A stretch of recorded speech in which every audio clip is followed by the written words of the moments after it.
Assalamualaikum warahmatullahi wabarakatuh. Salam sejahtera bagi kita semua. Anak-anak yang Ibu banggakan, pada pagi hari ini kita mulai pembelajaran lagi. Dan sebelumnya, mari kita berdoa agar apa yang kita pelajari hari ini dimudahkan dan diridhoi oleh Allah Subhanahu wa Ta'ala. Berdoa mulai. Selesai. Anak-anak yang Ibu banggakan, pada pagi hari ini kita akan mempelajari tema 1, yaitu pertumbuhan dan perkembangan makhluk hidup. Subtema 1, ciri-ciri makhluk hidup. Muatan pelajaran bahasa Indonesia. Anak-anak yang Ibu banggakan, apa itu makhluk hidup? Makhluk hidup adalah suatu organisme yang dapat mempertahankan dirinya dari berbagai bentuk perubahan lingkungan dan dapat berkembang biak untuk melestarikan jenisnya. Adapun jenis-jenis makhluk hidup ada 3. Yang pertama, manusia, tumbuhan, dan hewan. Anak-anak, selain itu ada ciri-ciri makhluk hidup. Ciri-ciri makhluk hidup ada 6. Di antaranya 1. Bergerak, 2. Bernafas, 3. Mengalami pertumbuhan, 4. Berkembang biak, 5. Makan dan minum, 6. Peka terhadap rangsang atau iritabilitas. Anak-anak yang Ibu banggakan, bergerak adalah makhluk hidup memiliki kemampuan bergerak tanpa adanya bantuan dari pihak lain. Bergerak dibagi menjadi 2. Yang pertama, bergerak aktif. Bergerak aktif adalah proses perubahan posisi dari satu tempat menuju ke tempat lainnya. Contoh, berjalan, berlari. Oke. Yang kedua, bergerak pasif. Bergerak pasif adalah pergerakan tanpa pindah tempat. Contohnya, jalan di tempat. Anak-anak, inilah contoh cara bergerak. Contoh cara bergerak. Manusia berjalan menggunakan kaki. Cicak bergerak dengan merayap di dinding. 3. Ikan bergerak dengan cara berenang menggunakan sirip. Burung bergerak dengan cara terbang menggunakan sayap. Yang kedua adalah bernafas. Anak-anak, manusia, hewan bernafas menghirup udara yang mengandung oksigen atau O2 dan mengeluarkan udara yang mengandung karbon dioksida atau CO2.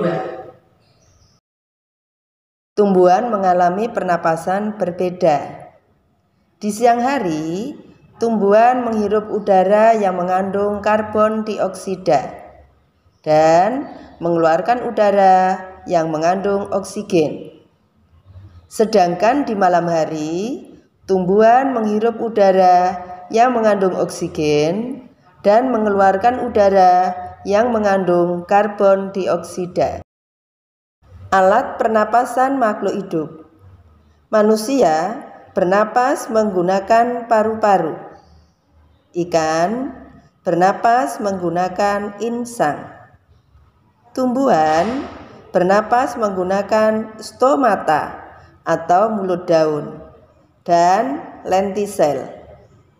Kecebong bernapas menggunakan insang, sedangkan katak dewasa bernapas menggunakan paru-paru. Selanjutnya, yang ketiga adalah mengalami pertumbuhan. Pertumbuhan artinya bertambahnya ukuran tinggi dan berat badan. Pertumbuhan manusia dipengaruhi oleh 3 hal, yaitu oleh makanan, minuman, kebiasaan berolahraga. Inilah contoh pertumbuhan makhluk hidup.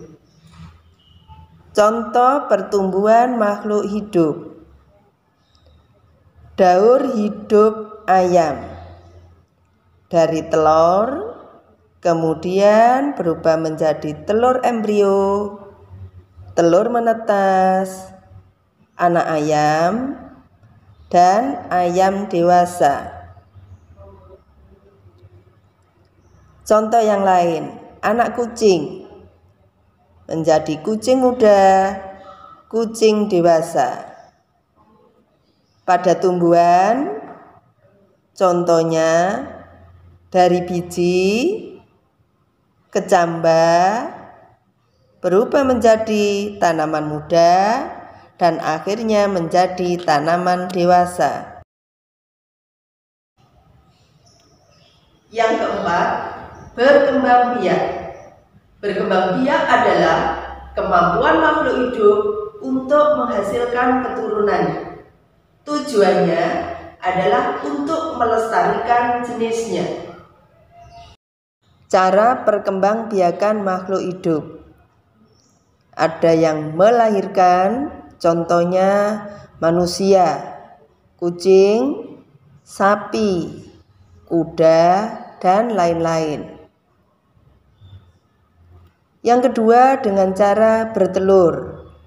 Contohnya ayam, bebek, burung, ikan, dan lain-lain.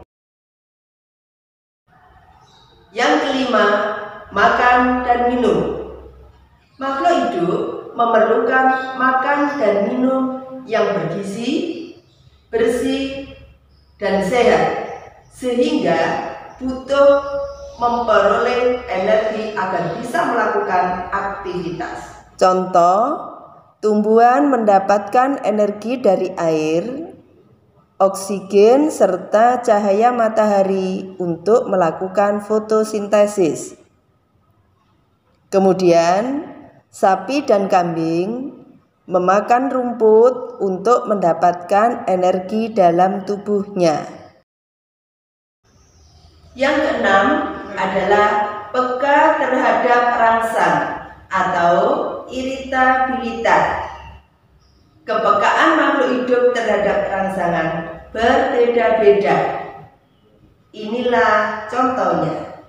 Contoh, pupil mata manusia akan mengecil dan secara spontan biasanya kita akan menutup mata kita saat menerima rangsangan berupa sinar matahari yang terlalu terang dan merugikan. 2. Daun putri malu akan segera menutup daunnya saat mendapatkan rangsangan berupa sentuhan. 3. Buah pada pohon pacar Cina akan meletus jika disentuh. Kemudian, landak dan lipan akan menggulung badannya jika disentuh. Anak-anak yang Ibu banggakan, dari apa yang Bu Am jelaskan tadi bisa disimpulkan. Inilah kesimpulannya. Kesimpulannya adalah sebagai makhluk yang sempurna, kita harus selalu bersyukur kepada Allah SWT. Salah satu cara kita bersyukur adalah dengan menjaga kesehatan tubuh, makan dan minum yang sehat, berolahraga teratur, serta selalu berdoa dan melaksanakan semua perintah Allah dengan ikhlas. Untuk memahami materi yang Ibu sampaikan, anak-anak bisa lebih mengerti lagi bila mana telah melaksanakan atau mengerjakan tugas yang Ibu berikan. Anak-anak, inilah tugasnya.